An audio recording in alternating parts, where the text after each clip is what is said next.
We will start with the Clippers, who for now are called the Clippers. But they plan to move into a futuristic new arena in 2025, and they might overhaul the team's aesthetic. New logo, new colors, even a new nickname.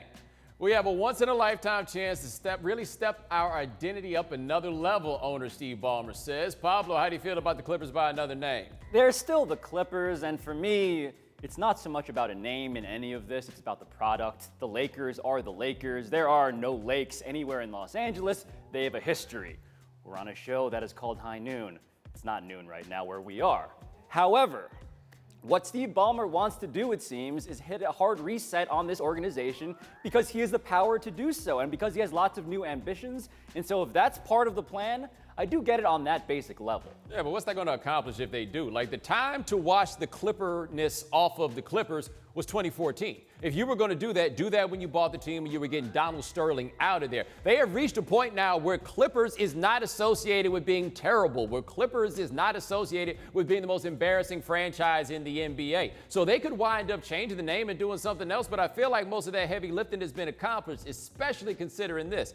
They built this team to win a championship really in the course of the next 2 or 3 years. If they win that as the Clippers, you're not changing the name. That's the part that matters here, is about what is going on with the basketball, as you said. I don't think they can possibly change the name if they win a championship, but then again, I also thought if Kawhi Leonard won a championship in Toronto, maybe he would not go anywhere else. I do feel like this is a team, not the same, but I do feel like this is a team that looks at precedent and says, why do we have to follow that in general?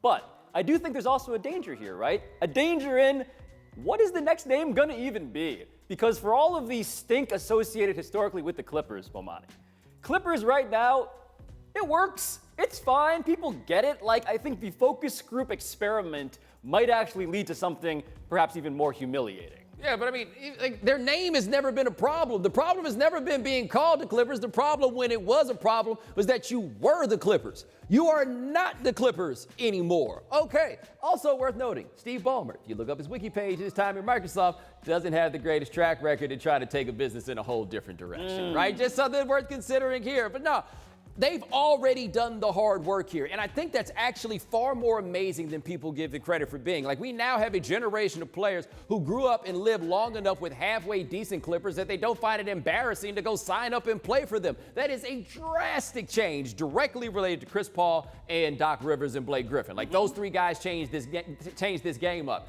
You can let this ride. Now, if you want to change that logo that they got right there on the wall, you can go ahead and do that. It's about time for that. Like, that does not really need to be here. I was going to say, people buy lots of jerseys because of designs, but no one really buys them based on the name. Not really. Thanks for watching ESPN on YouTube. For more sports highlights and analysis, be sure to download the ESPN app. And for live streaming sports and premium content, subscribe to ESPN Plus.